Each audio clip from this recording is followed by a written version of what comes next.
In today's video, we're going to have a light look at some Famicom action. Some obscure Famicom action, and it's going to be dusted with a whole heap of bizarre 1980s video transforming functions. That's because I'm talking about the Sharp Famicom Titler, model AN510, sometimes referred to as the Famicom Editor. Or if you're from the West, because even in its home market, this little device, well, I say little, it's flipping huge, was an obscurity. Say you wanted the ability to add titles and images onto a video.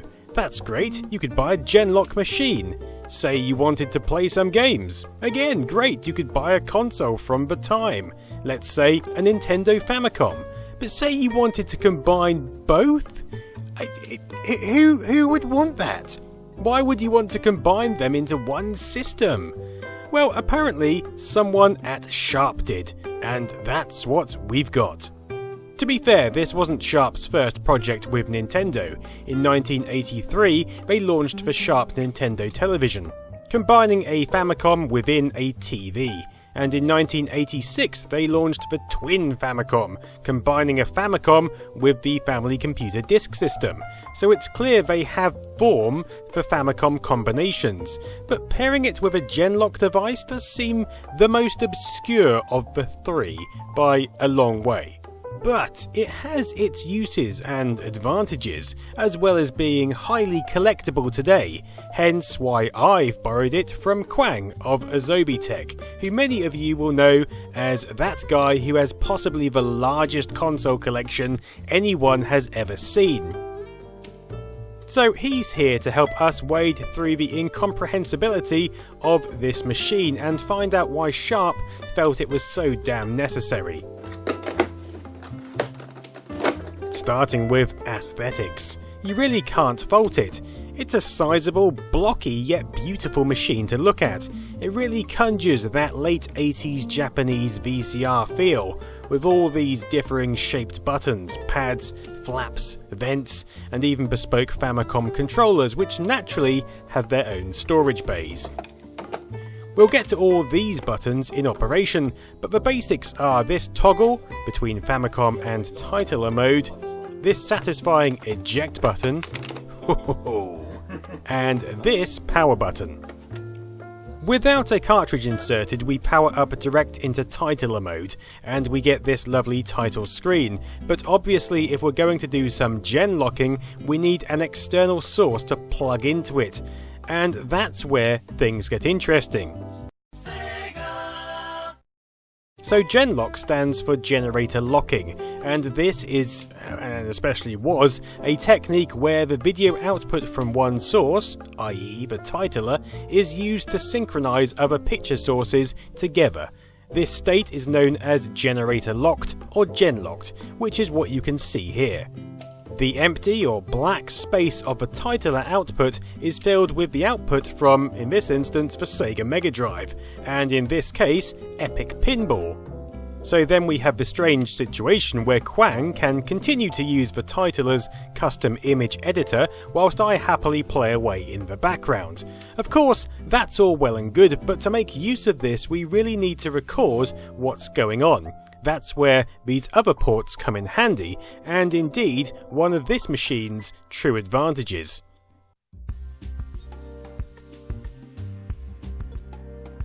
So here we've got composite in and out, allowing for your basic low-level picture quality at 60Hz in NTSC-J. We've also got this DIN socket that allows an RF signal should you need that route. But to the left we have S-Video in and out. Now combined with an upgraded picture processing unit, this makes it the only Famicom system to both generate RGB video and have S-Video to carry that crisp clarity through to either a recording device or your CRT. Alright, it's not true RGB, but you can mod it to be if you like. Now, that's great if you want some sharp looking Famicom games, but it's also great to ensure that your recording source doesn't degrade during the genlocking process. Otherwise you could end up with a VCR recording that looks like it came from the Friday market. As well as all that, it features the standard 2KB of RAM, but combined with a battery backup to save your work. Nice.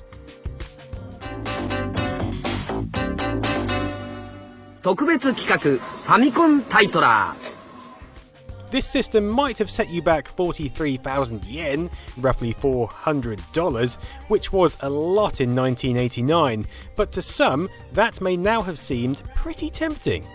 Of course, it still begs the question, who the hell is this system aimed at?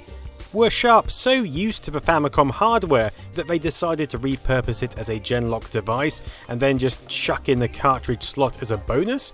Perhaps to give your casual video editor some downtime and play Super Mario 3 in between editing some customer wedding videos? Did they think that a new market was afoot for those hoping to sneak some game footage into their home movies? Or had they just lost their minds and thought, bloody hell, look how cool it is to superimpose one shooter over another? Let's go.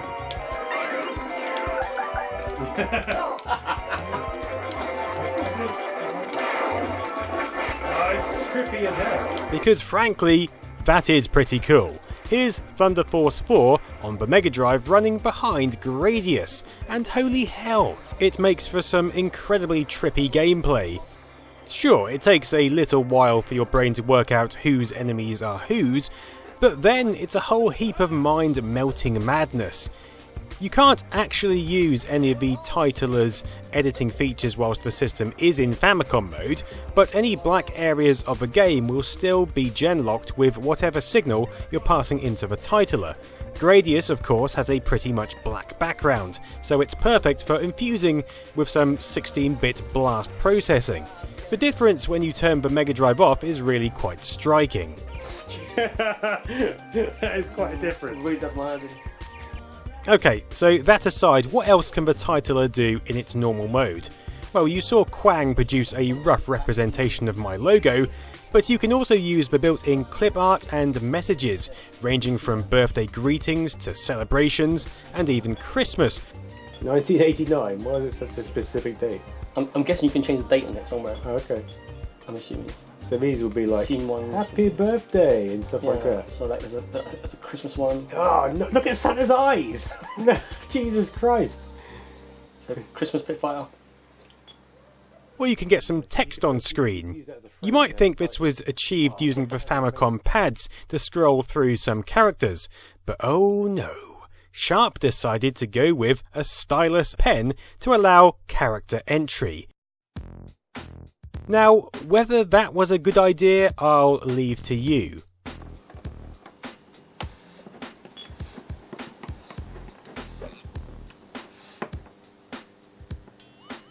I don't know why to put the P in the middle. Why has it done this? Yeah, it wasn't a good idea. It's nice that you can enter Latin characters or Japanese, but entering each character is a struggle.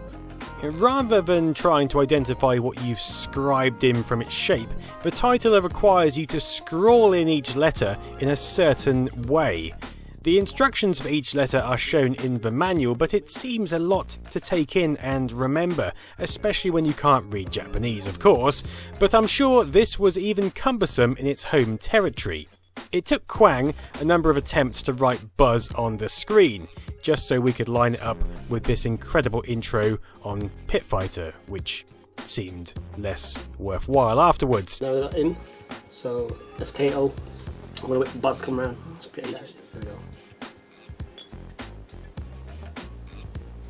Buzz! Now, whether you're using text or images, you can choose the ease in direction or maybe apply a fade using these various buttons, which allows you to spice things up a bit. This button turns on or off the external video source.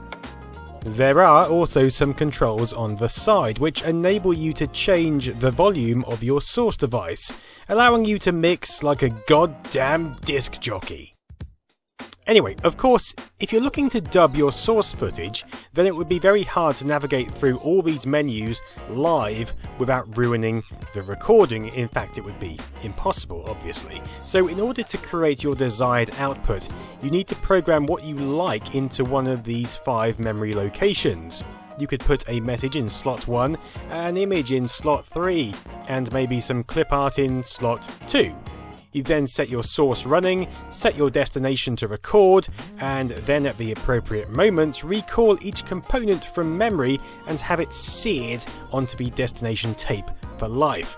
You could even add extra sound on top thanks to the built-in controller microphone. Lovely stuff, it's kind of a very lo-fi way of editing on the fly. And that's really what this machine is for creating recordings. It has enough capabilities to do basic Genlock editing, but even now I don't know exactly who this machine is aimed at. It certainly doesn't seem like it would suit a professional video editor, it's just too limited even for the time. Likewise, it's far too expensive for your average game player. I guess it would suit a video hobbyist or even a game reviewer looking to capture high quality footage, the original YouTuber if you will. Although with its 1989 release, it feels a bit late to jump on the Famicom bandwagon, especially with the SNES, or I should say Super Famicom, just around the corner. You also can't use the titler effect whilst playing a game, so it's quite limited in that sense. And that's really because the titler uses the Famicom's hardware to run its own set of editing tools. So what this is then is a rich kid's toy, designed for either adults or kids during Japan's home video boom. You remember that, we had the same thing with shows such as You've Been Framed, offering an early 90s platform for our stupid antics. This then is really a device that you could buy if you had a camcorder and you liked games, which again seemed pretty common for Japan in 1989. Maybe you could then excrete your creative energies into some glorious totality of your combined passions. Maybe you could invite the family round, show them your Halloween footage interspersed with Friday the 13th gameplay and the odd piece of spectacular clip art, and be content that you were winning life. You could even use the titler to send out video invites for the occasion, thereby securing your position as that utterly annoying member of the family who comes up with far too elaborate ways to waste everyone's time. Why don't you just get lost, you little shit? Who knows? All I know is that it's a thing of beauty, it's a thing of obscurity, and it's equally as expensive now as it was back then. Thanks for watching, have a great evening. Hey Quang, what have you got there? Hey, so this is the Sharp Famicom Titler. Whose is it? It's my Sharp Famicom Titler. Okay. This may be your office, and it may be here. It's mine. Temporarily, but this is coming home with me eventually.